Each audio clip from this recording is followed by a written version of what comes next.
The California wildfire, known as the Camp Fire, went on to become the deadliest and most destructive wildfire in the state's history and the most expensive natural disaster in the world in the year 2018.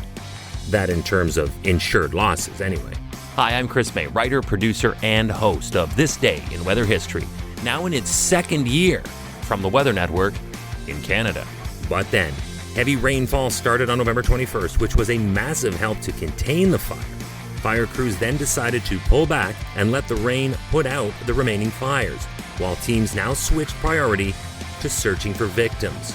Beginning this day in weather history. Picture this, a typical fall day, a brisk November morning back in 2018 when suddenly a wildfire burst to life in a remote stretch of a canyon in Butte County, California. How do these things just happen? It's supposed to be impossible. After a full investigation, it was suspected to have been triggered by a faulty electric transmission line. And the California PG&E would pay dearly for that afterward. The fire was fast to start and even faster to spread. It originated above several communities, but when the winds oscillated due east, that then drove the fire downhill through developed areas. California has been suffering an oppressive drought for, let's be honest, a generation. So there was plenty of fuel found in an expanse of tinder, so when powerful gusts picked up, the flames grew fast and traveled faster. In less than 24 hours, the fire had swept through the town of Paradise and other communities, leaving a charred ruin everywhere it rolled along. The town of Paradise would disappear. In order to piece together this sequence of events that unfolded at the campfire, investigators turned to the 157 first responders, local officials, and utility personnel who were present during that fire.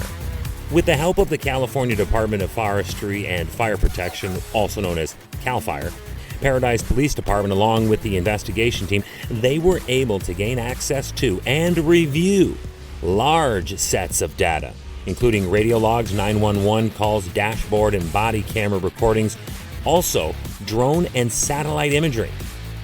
They also looked to images in social media that were shared, as well as news media to corroborate the sightings of discussion participants. This essentially was a modern-day CSI style of finding out how future events could be prevented. Welcome to year 2 of this podcast. Right now, you're listening to the full version of today's story on your favorite podcast provider. But there's also the daily podcast video short. They're shot right here in my podcast recording studio, so you get that perspective. But oftentimes, they will include visuals from that day's event, from when it happened, in weather history. So after listening to the full story, go check out the podcast video short on television or online anytime at theweathernetwork.com/weather history. Here is what happened. On the day the fire broke out, wind gusts were at 48 kilometers per hour. It's about 30 miles per hour. And were almost exclusively pointed toward Paradise and the smaller communities of Magnolia and Concow. The preceding 200 days were intense drought, and that helped to transform much of the region's lush terrain into highly combustible material. The community of Paradise made resources available for residents to remove trees, but humans being humans, they did not. Yeah, it seems that those residents refrained because, and I'm not joking, to quote, attracted to the lifestyle of living in the forest that they found in town. So again, the climate is harsh, but humans refusing to adapt is no help in situations like this. And for this reason, a single spark in the wilderness exploded into a raging inferno. In the end, the fire destroyed 85% of the town's buildings.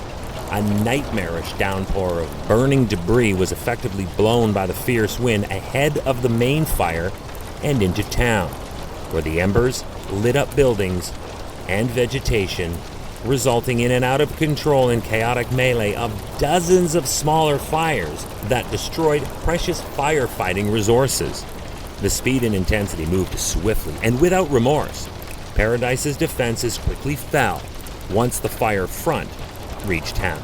The incident commander leading the emergency response realized very quickly that this fire was simply too fast and too ferocious He ordered a full retreat of personnel only 45 minutes after it arrived.